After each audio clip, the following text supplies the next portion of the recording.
Oh, geez. Ready to call it? I know that. What's that? In hospital? No, they wanted me. All right, it's 7:02, call to order the Van Trafford School Board meeting. And at this time, we please pledge allegiance to the flag. I pledge allegiance to the flag of the United States of America and to the republic for which it stands, one nation, under God, indivisible, with liberty and justice for all. Thank you. All righty.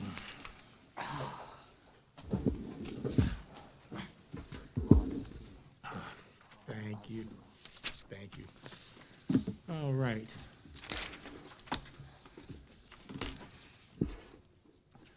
Okay, Dr. Harris.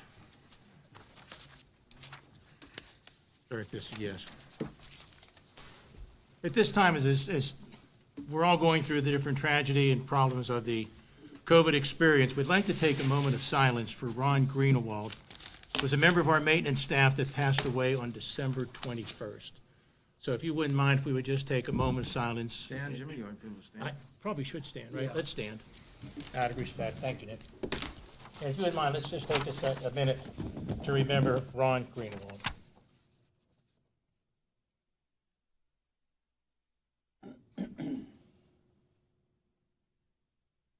Thank you very, very much. All right. And at this point, we go into the special reports. Mr. Bill Leonard? Nothing tonight? You're welcome. And Mr. Petrucci? Yeah, well, we had our Zoom meeting, December the 3rd, I think it was. And, well, I'm glad we have a new executive director. He's full of energy, and you imagine what we're doing here at PT. Now, you try to satisfy 9 school districts with almost 1,100 kids, 5:50 in the morning, 5:50 in the afternoon, and then trying to go remote with them. It's been challenging. It's just been challenging. We meet again on, I don't know if we're remote or not, at the end of the, what is that, the 28th? I thought, that's the last Wednesday? I could be wrong on that. And we discuss it more, or the third Wednesday, 21st, sorry. And we discuss it more then, what approaches we're going to take. But this week here, everybody's remote. And but when you have welding, the 2 shops we have, welding and cosmetology, it goes by hours. Waive that, I think they have to waive it. But because then if the kid doesn't have many hours, they don't get a certificate, and especially welding, it pays so well. Yeah. But So Nick, on some of the stuff that's hands-on, how do they, is it? that's it's They just get more yeah, into theory? yeah, then, yeah, it's all I guess? theory, Marty. They do all theory now, and then when the kids come back, then they try to catch up with all the hands-on, and the kids can do the theory, remotely. That's correct, but the hands-on, it's tough. It's just, we never, and well, nobody in the States ever faced this before, so it's awkward. That was a good question, though, Marty. That's all I have, Mr. President. Okay, thank you very much. Prior to this meeting, we did have an executive session, and during the executive session, the school board convened and discussed personnel, litigation, attorney advisory, information, and negotiations. So those are what was done earlier. At this time, I'd like to turn to Dr. Harris for any information, please. I appreciate it. First up is our favorite time of the month is when we recognize the students of the month.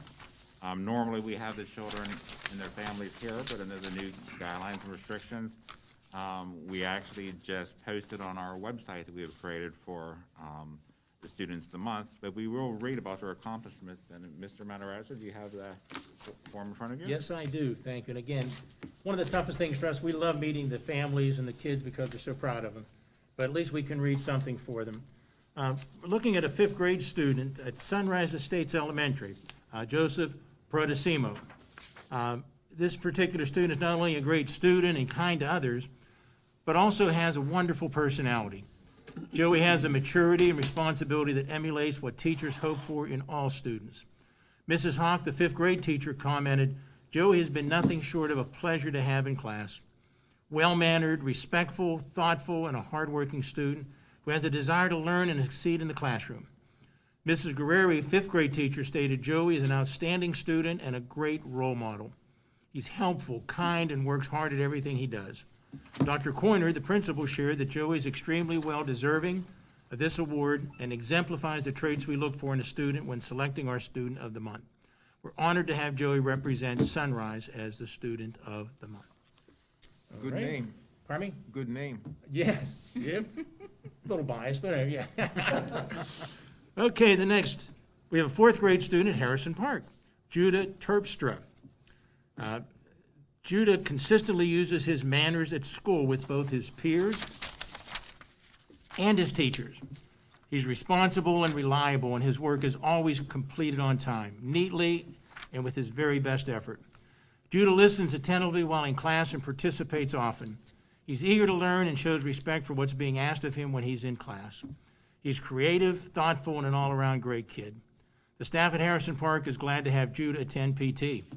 He's a great student and possesses many of our school's core values.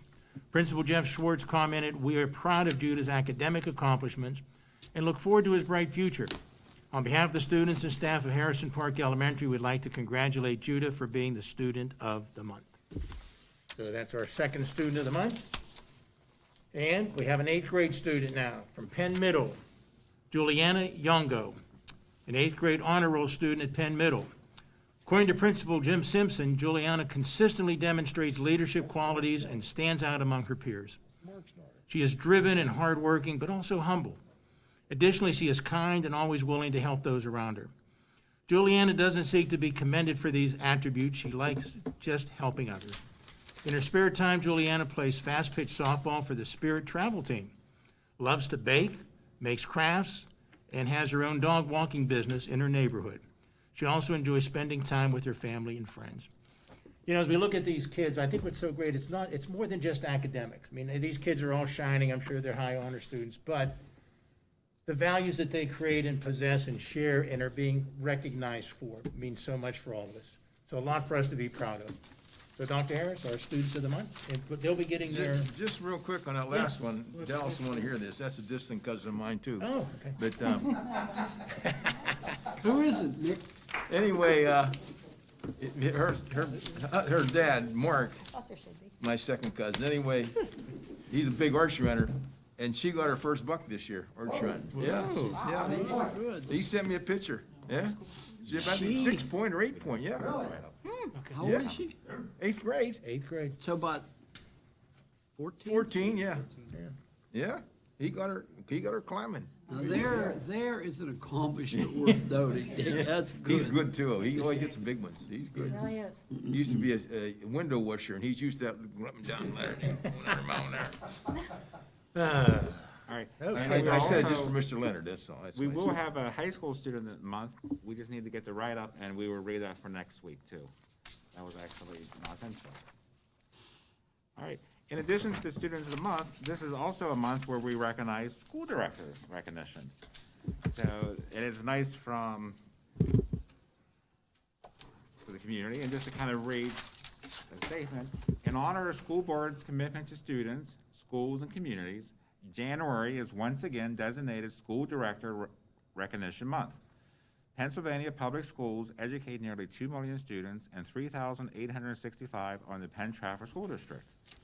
The 9 members of the Penn Trafford School Board are a key part of the district's administrative team, making informed decisions that shape its schools and provide a pathway to success for every student. On average, school directors devote up to 10 hours per month to the complex responsibilities of board business, including adopting policy, voting on budgets, evaluating school security issues, and review hiring decisions. The impact of the coronavirus pandemic has added an additional challenge to school boards as they determine how best to provide for the needs of students and their families in this new environment. From navigating virtual board meetings to supplying students with needed food and technology, and during remote instruction, boards were tasked with making critical decisions quickly with the best information available. I am pleased to acknowledge the 9 members of our school board, and on behalf of the district, I thank them for their time and year-round efforts. And just to pass them, we have some nice honoring certificates from actually the PSBA, and I'll just kind of show it off for the camera. Mrs. Tony Ising, and I'll just send it over your way. Mr. Phil Kachasik, Dr. Scott Koshka, Thank you, sir. Mr. Bill Leonard, Mr. Dallas Leonard, You got a gold one of those for Nick? Mr. Jim Matarazzo, Mr. Rich Nemec, yep, Mr. Nick Petrucci, and Thank you, Mr. Scott. Martin Very Strobel. kind of you. Do you have 41 of those? Now, in talking with you, I know that most of you, and usually when I ask this every year, what is your highlights? A lot of you always reference the student of the month. So that is actually, as one of the things you enjoy the most to do it. I know this year, as I stated, it's been quite different than most of our school years. Because I know all the different events that you usually attend and everything that you've done in the past that you cannot do on normal, but anything you want to add as to highlights of your job as a school board member or school board director, something that you want to, that stands out? Mr. Leonard? Volunteer work that the students have done with the COVID and still doing what they do and maintaining a really positive attitude. Great, and we've seen a lot of that, especially with, And excuse me, and the and I'm talking with administration, the teachers, whole 9 yards. Very impressive. There's do a lot, and I know even with the high school students and the CAP projects going on, and thanks to Mrs. Popovich for organizing all that she does. If I can share, our board secretary, Colleen, I'm so impressed with the things that we put in the paper. If you take a look at the Penn Trafford News and other news stories, we are highlighted so much, and our kids have been just recognized. Just recently, we had the media got a national recognition. If you can explain what that was. That there's so many things going on good from in our school to be proud of, and especially with this board. Sometimes I've heard of boards have, and to just say some issues. We have been above board in so many ways, and very proud to be part of this organization. And then to kind of piggyback what Mr. Matarazzo said, and I'll reference this when you're done speaking, but we did get at something that our video students did, and since you kind of mentioned it, I'll kind of segue into this. But Maddie Plines, who was in the class of 2020, and Emily Coles, who's a current junior, they were both nominated for a National Student Production Award by the National Academy of Television and Arts and Science for their news story on the Sunrise student for Little Durante's Toy Drive. Winners are going to be announced in February, and this is our second time that we actually had students receive this honor of being nominated. So it's very exciting that this is twice received, and so we'll be watching this in February and keeping you updated. That is good. And Nick, this is how many years now for you? I'll tell you, I am greatly impressed with all the rescheduling of the rescheduling of the rescheduling, and it's, my hat's off to top to the bottom. Dr. Harris, Mr. Ingley, all the way down, custodians, and secretaries, everybody's trying to keep everything as sanitized as possible, and I'll be honest with you, Penn Trafford, I hear a few things once in a while, but as far as infestation, I think we've been pretty good.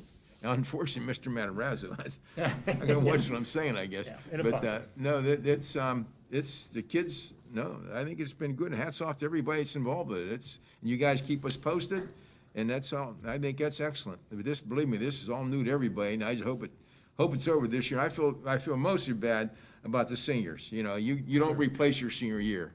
Last year, in the springtime, the girls, they wanted to repeat as, state softball champions, and I don't know if they would or wouldn't have, but nobody knows now for sure, but that was something that, they were all looking forward to, and it just didn't happen. But again, their whole senior year, even me, I went to Little Trafford High School, if you lose your senior year, you grew up with all those kids you're with, and that's just a shame. That's just a shame, that's all. I think, too, what's important is sometimes we forget about the little things that make a difference. And one of the little things that made a difference, Mr. Petrucci, would you share about how we were seated? We changed our seating assignments. And it sounds so simple, but you know what? Some of those little things that mean something to people. So, Ms. Petrucci, could you share? No, okay, since you asked me, Jim, Well, again, how I was brought up into this, okay, how I brought up into this, okay? And I was told, you know, when I was a rookie, I was at the end, okay? And that's, and then it goes least experience, you know, experience, it goes just in a ladder like this, then it goes up at the front table. All positions of importance should be visible to the public. Right. Okay, and the podium, over a little more yet, Jim, it should be right in the middle, okay? But that should, and that's, you know, that, and